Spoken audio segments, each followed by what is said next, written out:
একজন কৃষক একজন ছাগলের রাখালকে আরব দেশে জিজ্ঞেস করা হয়েছিল, আল্লাহ যে আছে এর কোনো প্রমাণ তুমি কি দিতে পারবা? তুমি কি প্রথমে বলো আল্লাহ আছে, তুমি কি বিশ্বাস করো? অবশ্যই করি। আল্লাহ আছে, এর কোনো প্রমাণ আছে তোমার কাছে? কোনো প্রমাণ নাই, তবে আমি বুঝি আল্লাহ আছে। বলে কেমনে? কয় যে আমি তো ছাগলের রাখাল, আমি তো লেখাপড়া করিনি, আমি দার্শনিকও না বিজ্ঞানীও না কিছু না, ছাগল পালি। আমি চিন্তা করি ছাগলে খায় ঘাস আর পায়খানা করে কতগুলো ক্যাপসুলের মতো ট্যাবলেট, আল্লাহ যদি না থাকবে এগুলো হয় কেমনে? ওর মাথা যেমন ও বুঝছেও তেমন।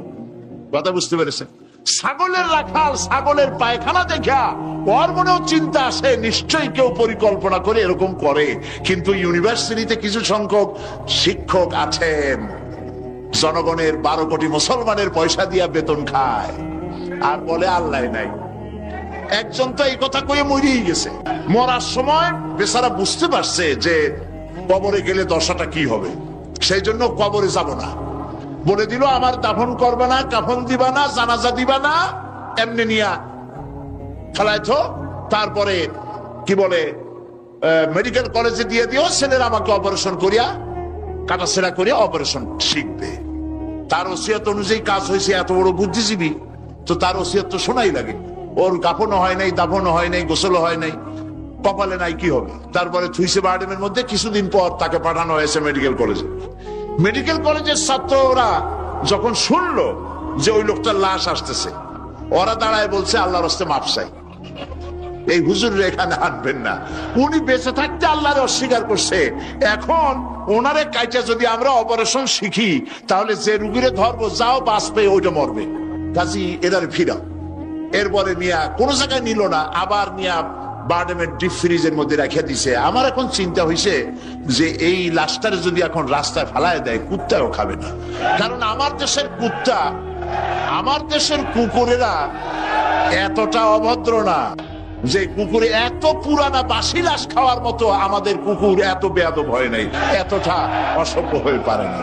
কাজী আল্লাহর সাথে যারা নাফরমানি করে আল্লাহ এরকম দেখান, তবে এগুলি বুঝবে কারা? বুঝবে কারা? আল্লাহ রাব্বুল আলামিন বলেন ওয়াতিলকাল আমসালু নাদরিবুহা লিন্নাস ওয়া মা ইয়াকিলুহা ইল্লাল আলিমুন। অসংখ্য দৃষ্টান্ত এই পৃথিবীর বুকে ছড়ায় রেখেছি।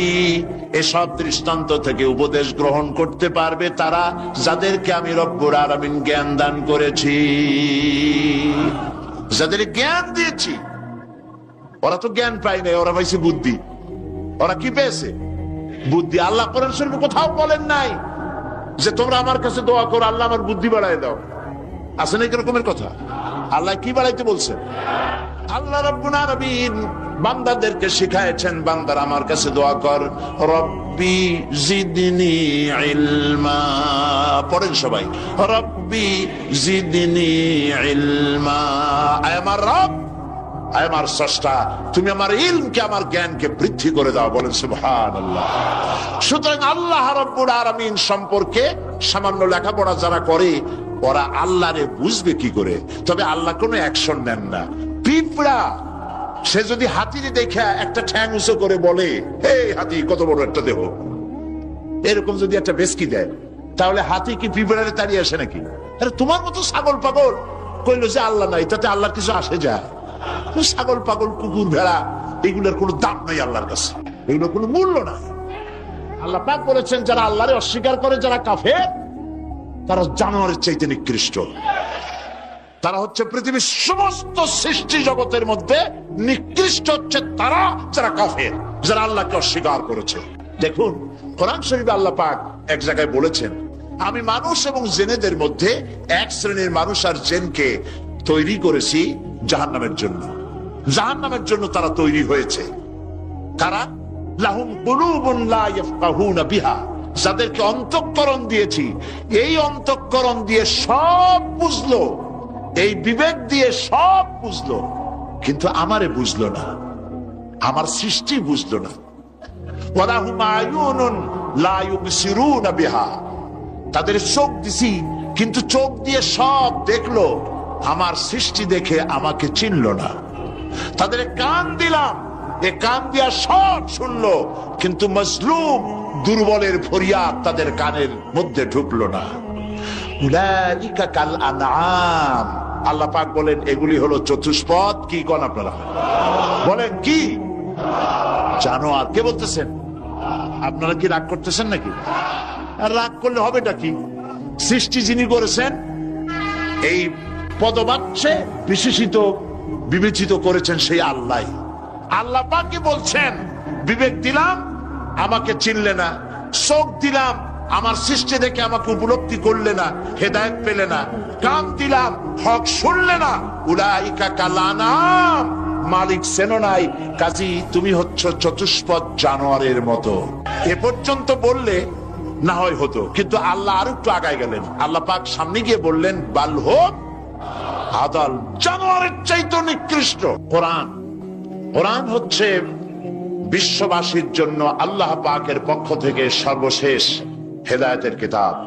এবং এই কোরআন পৃথিবীতে শুধু মুসলমানদের জন্য কোরআন আসেনি, কোরআন এসেছে সমগ্র মানব গোষ্ঠীর হেদায়েতের জন্য। কি বলেন? কোরআন কি শুধু মুসলমানদের? কোরআন সম্পর্কে আল্লাহ পাক বলেছেন হুদাল লিন্নাস, হাদা বায়ানুল লিন্নাস। এটা গোটা বিশ্বের সমগ্র মানব গোষ্ঠীর জন্য আল্লাহ পাক কোরআন নাজিল করেছেন। কি জন্যে নাজিল করার কারণ হচ্ছে মানব গোষ্ঠী সহ সমস্ত সৃষ্টির স্রষ্টাকে, বলুন সবাই, সৃষ্টি মধ্যে শ্রেষ্ঠ সৃষ্টিকে মানুষ, সেই মানব গোষ্ঠী যেন আল্লাহ থেকে বিচ্ছিন্ন হয়ে না যায়।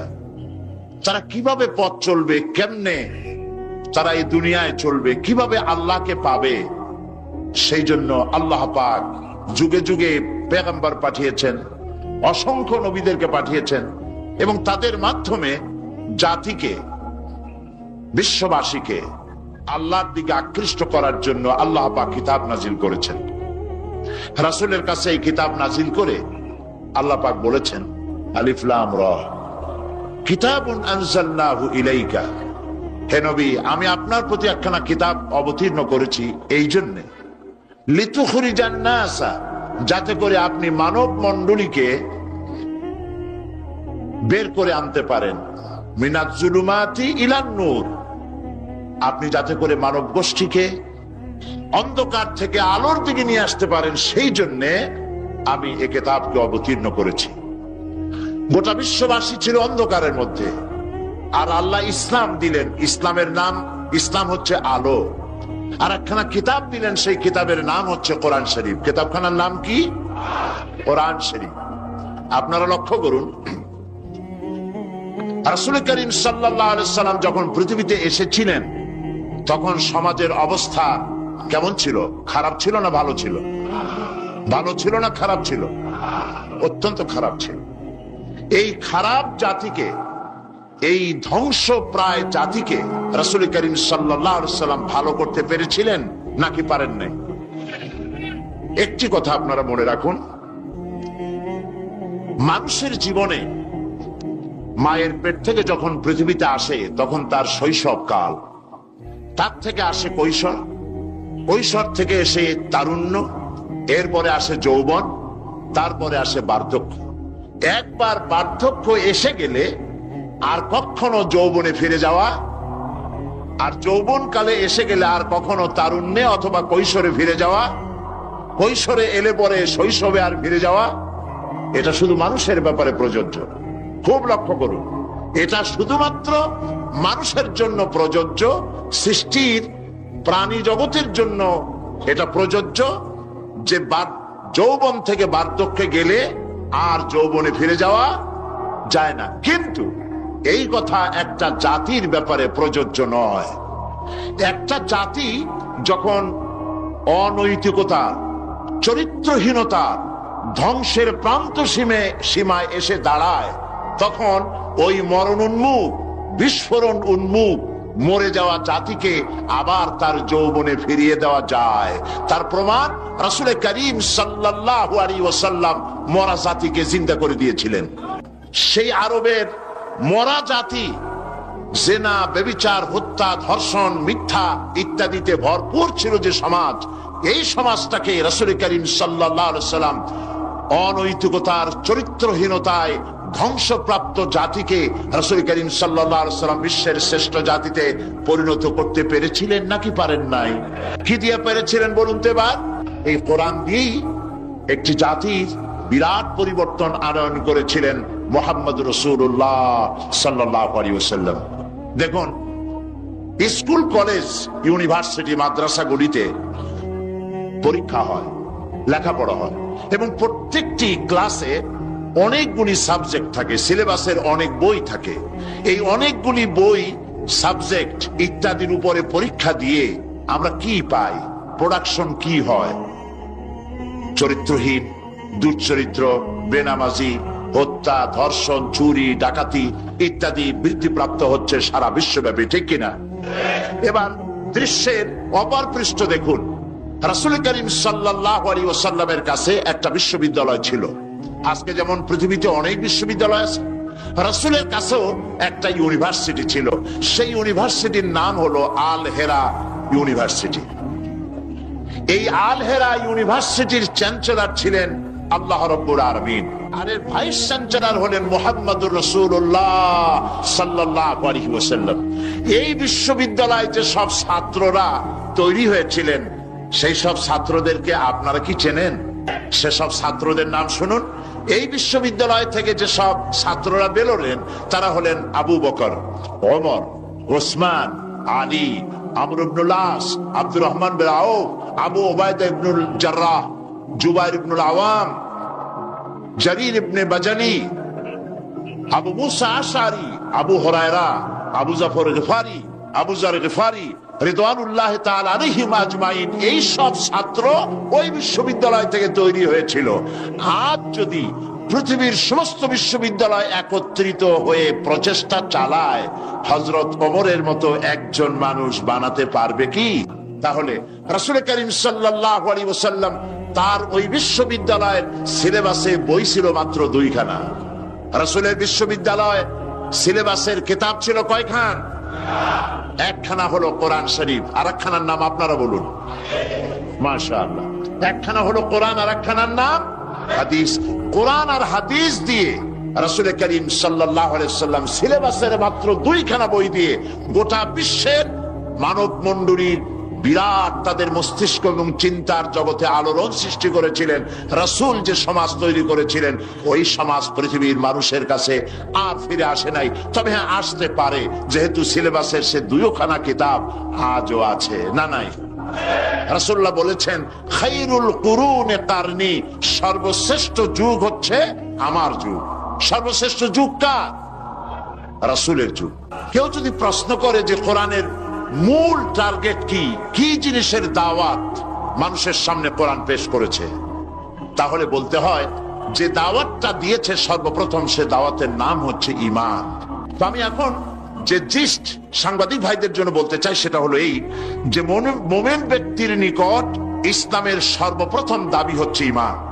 আর এই ঈমান আল্লাহ এবং তার রাসূলের পেশকৃত কতগুলি বিষয়ের প্রতি নিঃশর্ত বিশ্বাসের নাম হচ্ছে ঈমান। শুধু নামাজ, রোজা এবং উমরা পালনের মাধ্যমে ঈমানের দাবি পূরণ হয় না। জীবনের সকল দিক এবং বিভাগে আল্লাহ এবং রাসূলের পূর্ণাঙ্গ নিঃশর্ত আনুগত্যই ঈমানের দাবি।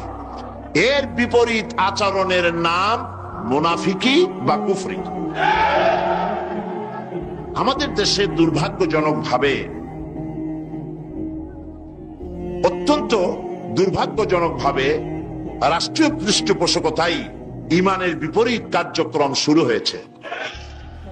যেমন আগুনকে সম্মান প্রদর্শন করা, ভাস্কর্যের নামে যত্রতত্র মূর্তি নির্মাণ করা, মানুষের প্রতিকৃতি ছবি স্থাপন এবং তাতে মাল্যদান করে মাথা নিচু করে সম্মান প্রদর্শন করা,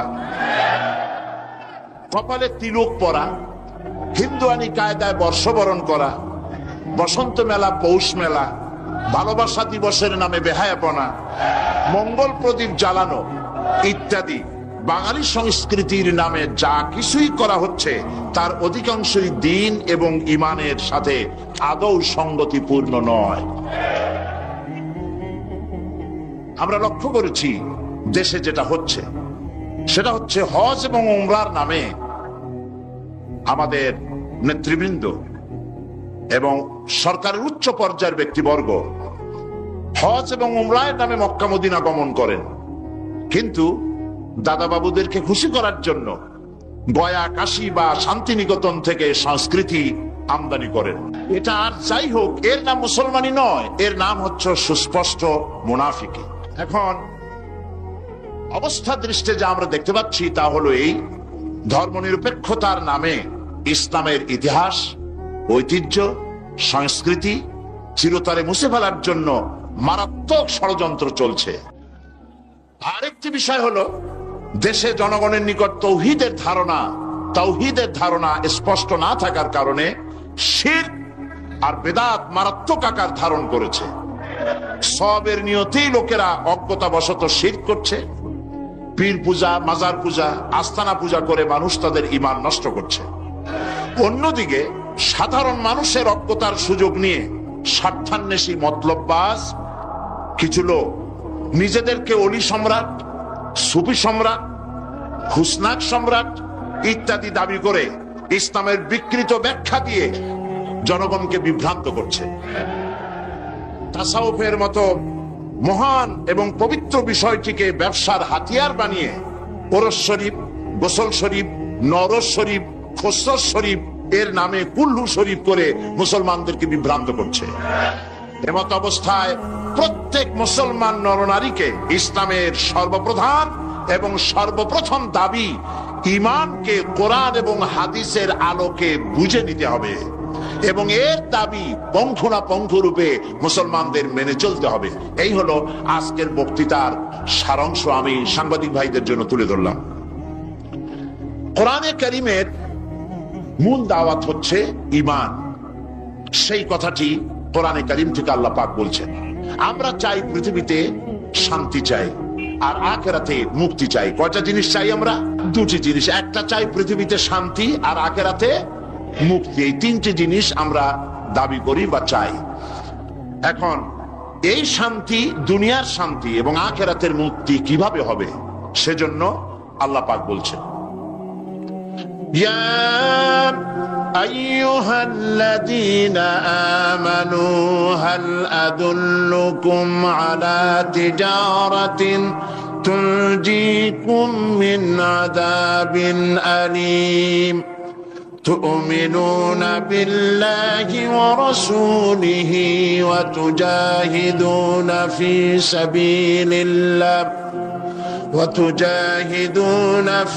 سبيل الله بأموالكم وأنفسكم ذلكم خير لكم إن كنتم تعلمون صدق الله العظيم। আল্লাহ পাক বলছেন সূরা আস-সাফ, হে বিশ্বাসীরা, তোমরা যারা ঈমান এনেছো শোনো, আমি কি তোমাদেরকে এমন একটা ব্যবসার কথা বলবো না যে ব্যবসায় তোমাদেরকে জাহান্নামের কঠিন পীড়াদায়ক শাস্তি থেকে রক্ষা করবে? এমন একটি ব্যবসার কথা আমি কি তোমাদেরকে বলবো না? তার মানে হচ্ছে অবশ্যই আমি তোমাদেরকে এরকম একটি ব্যবসার কথা বলবো। সুবহানাল্লাহ বলেন। কিভাবে চললে পরে জাহান্নাম থেকে মুক্তি পাওয়া যাবে সে কথাটি আল্লাহ পাক গোপন রাখেননি, ওপেন সিক্রেট। তিনি তো বান্দাদেরকে এজন্য সৃষ্টি করেন নাই যে বান্দাগুলি তিনি সব জাহান্নামে দিবেন। তিনি তৈরি করেছেন মানুষকে হেদায়েত যেন তারা পায়, সেই জন্য আল্লাহ পাক তাকে জ্ঞান দিয়েছেন, নবী দিয়েছেন, কিতাব দিয়েছেন। আল্লাহ পাক বলছেন আমি অবশ্যই এমন একটা ব্যবসার কথা তোমাদেরকে বলবো। সেই ব্যবসাটা কি? সেই ব্যবসাটা হচ্ছে, সেই ব্যবসার জন্য তিনটা পুঁজি লাগবে। কয়টা পুঁজি? একটা হচ্ছে ঈমান বিল্লাহ, আল্লাহর প্রতি ঈমান। আরেকটা হচ্ছে রাসূলের প্রতি ঈমান। আর একটা হচ্ছে আল্লাহ রাস্তায় জিহাদ করা, মাল দিয়ে আর জান দিয়ে। এই তিনটি জিনিস। ঈমান আনা ফরজ। ঈমান আনা কি? আল্লাহর প্রতি ঈমান আনা কি? রাসূলের প্রতি ঈমান আনা কি? এবং আল্লাহ রাসূলের আইন প্রতিষ্ঠার জন্য জিহাদ করা কি? তিনটি জিনিসকে আল্লাহ পাক ফরজ করে দিয়েছেন। কে ফরজ করেছেন? আসুন ধীরে ধীরে আমরা এই তিনটি বিষয় আলোচনা করি। ব্যবসার কথাটা আল্লাহ বললেন কেন? ব্যবসার কথাটা এই জন্য বলেছেন, এর মধ্যে দুটি কারণ আছে। একটা কারণ হলো এই যে মানুষেরা ব্যবসাটা বোঝে খুব ভালো, ব্যবসার দিকে মানুষের মনটা খুব আকৃষ্ট থাকে। অল্প কাজ করে যদি বেশি মুনাফা পাওয়া যায়, মিনিমাম লেবার ম্যাক্সিমাম প্রফিট, মানুষ দেখবেন লাফায় পড়বে সেই কাজের জন্য। মাওলানা এহতেশামুল হক থানভী রহমতুল্লাহ আলাইহি তার এক ওয়াজের মধ্যে বলেছেন, আমি শুনেছিলাম, তিনি বলেছেন কিয়ামতের দিন, এটা রূপক কথা, কোরআন হাদিস নয়, কিয়ামতের দিন এক ব্যক্তিকে উপস্থিত করা হবে, তাকে ফেরেশতারা জিজ্ঞেস করবে যে আল্লাহর বান্দা, তোমার তো নেক এবং পুণ্য, পুণ্য এবং পাপ, নেক এবং বদ দুটি জিনিসই সমান সমান, এখন বলো তুমি কোথায় যাবা? তুমি কি বেহেশতে যাবা না তুমি দোজখে যাবা? লোকটি বলছে, সেই লোকটি ছিল খুব বড় ব্যবসায়ী, সে বলছে, ফেরেশতা ভাই, আমি দোজখও চিনি না বেহেশতও চিনি না, যেখানে গেলে আমার 2 পয়সা লাভ হবে সেইখানে আমি তোমায় আমারে পাঠাও। এর দ্বারা বোঝা যায় যে মানুষেরা ব্যবসার দিকে খুব বেশি আকৃষ্ট থাকে, যদি লস হয় দারুণ ভাবে মন খারাপ করে, একেবারে যায় অবস্থা হয়ে যায়। এই জন্য ব্যবসার কথা আল্লাহ তুলে ধরলেন যাতে করে মানুষের মনটা ব্যবসার কথা শুনে আকৃষ্ট হয়। এ হলো এক। 2 নম্বরে, ব্যবসা করতে শুধুমাত্র পুঁজি লাগে না, আরো অনেক কিছু লাগে। শুধু পুঁজি হলে কি ব্যবসা হয়? যদি শুধু পুঁজিতে ব্যবসা হয় তাহলে আপনারা চেষ্টা করেন না, 10 লাখ টাকা নিয়ে নামেন, ব্যবসা সম্পর্কে কোনো জ্ঞান নাই, ব্যবসার কিছু জিনিসপত্র কিনে নিয়ে 10 লাখ টাকা বা 20 লাখ টাকার পুঁজি নিয়ে বসেন, 1 মাসও লাগবে না আপনার দোকানের লাল বাতি কয়েকটা জ্বলার জন্য, ঠিক কিনা? তাহলে ব্যবসা করার জন্য শুধু পুঁজি যথেষ্ট নয়, পুঁজির সাথে সাথে ব্যবসার জ্ঞান থাকতে হবে, ঠিক কিনা? অভিজ্ঞতা থাকতে হবে, জ্ঞান থাকতে হবে, এবং ব্যবসায় পুঁজি খাটাইয়া জ্ঞান নিয়ে বসে থাকলে হবে না, শ্রম দিতে হবে, লেবার দিতে হবে, রাত জাগতে হবে, চেষ্টা করতে হবে। দেশ বিদেশের ওই মালের, যে মালের ব্যবসা আপনি করেন তার দাম কোথায়, কেমন, কোথা থেকে কিনলে লাভ, আপনি এখানে বিক্রি করলে লাভ বেশি হবে, এই সব ব্যাপারে চিন্তা ভাবনা করতে হবে, শ্রম দিতে হবে, মেধা দিতে হবে, রাত জাগতে হবে, দৌড়দৌড়ি করতে হবে। এত কিছু করার পরে তারপরে ব্যবসা হওয়ার সম্ভাবনা আছে, তবে লসের সম্ভাবনাও উড়ায় দেওয়া যায় না। আল্লাহ পাক বলছেন আমার সাথে একটা ব্যবসা করো, এই ব্যবসাটা হলো ঈমানের ব্যবসা। এই ব্যবসাটা কিসের ব্যবসা? ঈমানের ব্যবসা। এই ব্যবসার জন্য, এই ব্যবসাটার উদ্দেশ্য কি? জাহান্নাম থেকে বাঁচা। বলেন ব্যবসার উদ্দেশ্য কি? জাহান্নাম থেকে বাঁচার জন্য একটা ব্যবসা আমার সাথে করো। সেই ব্যবসাটার পুঁজি হলো ঈমান, সেই ব্যবসার ক্যাপিটাল কি? ঈমান। সেই ঈমান লাগাইয়া বসে থাকলে হবে না, শুধু পড়লে হবে না লা ইলাহা ইল্লাল্লাহু মুহাম্মাদুর রাসূলুল্লাহ। জোরে পড়েন লা ইলাহা ইল্লাল্লাহ, লা ইলাহা ইল্লাল্লাহ, লা ইলাহা।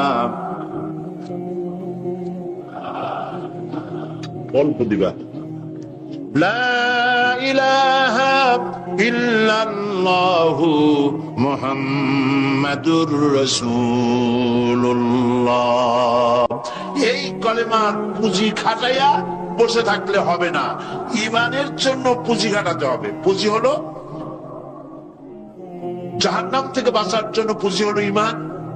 সেই ঈমান খাটাইয়া কলেমা পড়ে বসে থাকলে হবে না, শ্রম দিতে হবে, চিন্তা করতে হবে, রাত জাগতে হবে। যার উপরে ঈমান এনেছেন তার উপরে ঈমান আনার কারণে যদি অত্যাচার আসে সহ্য করতে হবে, বরদাস্ত করতে হবে। এরকম নয় ঈমান এনেছি এই কথা বলবেন, আহাসিবান নাসু আইয়ুতরাকু আইয়াকুলু আমান্না ওয়া হুম লা ইফতানুন। আল্লাহ রাব্বুল আলামিন বলেছেন, লোকেরা কি একথা ভেবেছে ঈমান এনেছি এই কথা বলার সঙ্গে সঙ্গে বিনা পরীক্ষায় আমি তাদেরকে জান্নাত দেব, এটা কি মনে করে নিয়েছে নাকি? ওয়াহুম লা ইফতানুন, তাদেরকে পরীক্ষা করা হবে না? অবশ্যই পরীক্ষা করা হবে। শুধু ঈমান এনেছে এই পুঁজি খাটালে হবে না, পরীক্ষা দিতে হবে, কষ্ট করতে হবে, মার খাইতে হবে, জেলে যেতে হবে, পরিশ্রম করতে হবে। এই ময়দানই হচ্ছে উত্তপ্ত ময়দান। এই ময়দান কি ময়দান? এটা কুসুমাস্তীর্ণ নয়, এটা কণ্টকাকীর্ণ ময়দান। সুতরাং আল্লাহ পাক বলছেন পরীক্ষা দিতে হবে। এই ঈমান আনলে পরে ঈমানের পুঁজি খাটাইয়া, তুমি যেমন ব্যবসার পুঁজি দিয়া চুপ করে বসে থাকলে যেমন ব্যবসা হয় না, এখানেও ব্যবসা হবে না কলেমা পড়িয়া। শুধু কলেমা পড়তে হবে, বিশ্বাস করতে হবে, এটার জন্য কাজ করতে হবে এবং কালেমা ভিত্তিক শাসন প্রতিষ্ঠার জন্য আন্দোলন করতে হবে, ময়দানে থাকতে হবে। আর এই কাজগুলি করলে পরে তখন আল্লাহ রাব্বুল আলামিন রাজি হবেন, খুশি হবেন, এর পূর্বে নয়। তবে দুনিয়ার ব্যবসা করতে গেলে সেই ব্যবসায় লাভও আছে, নোকসানও আছে। আল্লাহ রাব্বুল আলামিন বলেন, আমার সঙ্গে যে ব্যবসাটা করবে, ওই ব্যবসাটা হচ্ছে আমার সাথে যে ব্যবসা করবে, এই ব্যবসায় নোকসানের কোন সম্ভাবনা নাই, কোন লস নাই। বাঁচলেও লাভ, জেলে গেলেও লাভ, ফাঁসির মঞ্চ চললেও লাভ, মরে গেলেও লাভ, মার খাইলেও লাভ। এটা সব জায়গায় লাভ আর লাভ। সুবহানাল্লাহ বলতে ইচ্ছে করে না? কারণ তুমি মার খাচ্ছ কার জন্যে? জেলে যাচ্ছ কার জন্যে? ফাঁসির মঞ্চে চড়ছ কার জন্যে? সুতরাং তোমার তো কোনো দুঃখ থাকার কথা নয়, তোমার তো কোনো চিন্তা থাকার কথা নয়। আমাকে তো আমার আল্লাহ শিখেই দিছেন কি, কুল ইন্না সালাতি ওয়া নুসুকি ওয়া মাহইয়ায়া ওয়া মামাতি লিল্লাহি রাব্বিল আলামিন। পড়েন আমার সাথে। আল্লাহ পাক বলেন, বলো নিশ্চয়ই আমার নামাজ, আমার কুরবানি, আমার হায়াত, আমার মওত সবকিছু আল্লাহ রাব্বুল আলামিনের জন্য। কার জন্য? তাহলে মুমিনের কি কোনো দুঃখ থাকার কথা, কোনো কষ্ট থাকার কথা? নিশ্চয়ই নয়। মুমিন সর্বাবস্থায় আল্লাহর উপরে রাজি থাকবে, খাইরিহি ওয়া শাররিহি মিনাল্লাহি তাআলা। আমার উপরে যদি কোনো বিপদ আসে অথবা আমার যদি কোনো সুখ আসে, সবকিছু কার পক্ষ থেকে? হয়রান হওয়ার, পেরেশান হওয়ার কোনো কারণ নাই। আমার জন্য যা হয় তার মধ্যে কল্যাণ আছে। আমি বুঝি না কল্যাণটা কত দূরে, তবে কল্যাণ হবেই হবে ইনশাআল্লাহ। আল্লাহ পাক বলছেন, শোনো, আল্লাহর উপরে ঈমান আনতে হবে। তুমিনুনা বিল্লাহ। আমরা কি জাহান্নাম থেকে বাঁচতে চাই? তাহলে আল্লাহ পাক বলছেন আমার উপর ঈমান আনো। এখন আল্লাহর উপর ঈমান আনার জন্য 4টি শর্ত আছে। কয়টি শর্ত? মুখস্থ করেন। আল্লাহর উপর ঈমান আনার জন্য 4টি শর্ত। 1 নম্বরের শর্ত হচ্ছে আল্লাহ পাক আছেন, এটা বিশ্বাস করতে হবে। অনেক মুমিনও অনেক সময় প্রশ্ন করে বসে বিপদ দেখে, আল্লাহ কি আছে? এই চিন্তায় এই ধরনের পেরেশানি আর হতাশ হয়ে কথা বলতে পারে কেবলমাত্র যাদের ঈমান যত দুর্বল, বিপদে তারা তত বেশি হতাশ হয়। আর ঈমান যত সবল, সে জানে যে আল্লাহ পাকের ফয়সালার অতিরিক্ত কিচ্ছু হবে না, যা হবে সবটাই আমার আল্লাহর ফয়সালা। কার ফয়সালা? সুতরাং আল্লাহ পাকের উপরে ঈমানটা আনতে হলে 4টি শর্ত লাগবে। একটা হচ্ছে আল্লাহর উপরে ঈমান এনেছি, এই কথাটা বললেই হবে না। ঈমান এনেছি চারটি শর্ত লাগবে। প্রথম হচ্ছে আল্লাহ আছেন, এটা স্বীকার করতে হবে, বিশ্বাস করতে হবে। 2 নম্বরে আল্লাহর গুণাবলী সহ আল্লাহকে বিশ্বাস করতে হবে। 3 নম্বরে আল্লাহর ক্ষমতাটাকে স্বীকার এবং বিশ্বাস করতে হবে। 4 নম্বরে আল্লাহ পাকের আদেশ এবং নিষেধ এর উপরে বিশ্বাস করতে হবে। আসলে একটা একটা করে আলোচনা করি। 1 নম্বরে আল্লাহ আছেন। আমার মনে হয় এই ব্যাপারে বক্তৃতা করার কোনো দরকার নাই, কারণ আল্লাহ নাই এই চিন্তা যারা করে তাদের এই মাহফিলে এসে বসার কোনো জরুরত নেই, ঠিক কিনা? তা আমি ধরে নিতে পারি যে যারা আসছেন, বসে আছেন, দাঁড়ায় আছেন, সব আল্লাহরে বিশ্বাস করে। সুবহানাল্লাহ। আল্লাহ ছিলেন, আছেন, থাকবেন। যারা বিশ্বাস করে না এগুলো পোড়া কপাল, ঠিক কিনা? এই পোড়া কপাল। তবে আমি যদ্দূর লেখাপড়া করেছি, যদ্দূর আমি পড়াশোনা করেছি, তাতে আমি দেখেছি আল্লাহ সম্পর্কে সন্দেহ পোষণ কোন কৃষক করে না, কোন রিক্সাওয়ালা করে না, কোন কুলি মজুর করে না, কোন সিনেবাদাম বিক্রেতা করে না, কোন মাঝিরা, নৌকার মাঝিরা করে না, সাধারণ মানুষেরা করে না। আল্লাহর ব্যাপারে বড় সন্দেহ পোষণ করে না। সন্দেহ পোষণ করে কারা? বুদ্ধির ঠেলায় মাথায় চুল নাই যাদের। ওই কয়েকটা পাতা ইংরেজি বই পড়ছে। আরে থামো, ওই আরে নাই শোনা, থামো। তো কথা হচ্ছে যে ইউনিভার্সিটিতে কয়েকদিন ঘোরাফেরা করছে, শান্তিনিকেতন থেকে ফায়েজ ও বারাকাত লাভ করেছেন। এরপরে বলছে সব বুঝেছি। লোকেরা জিজ্ঞেস করে, বাবাজি কি বুঝেছ? কয়তে দেয়ার ইজ নো গড। ওর বাপের মাথা বুঝছে।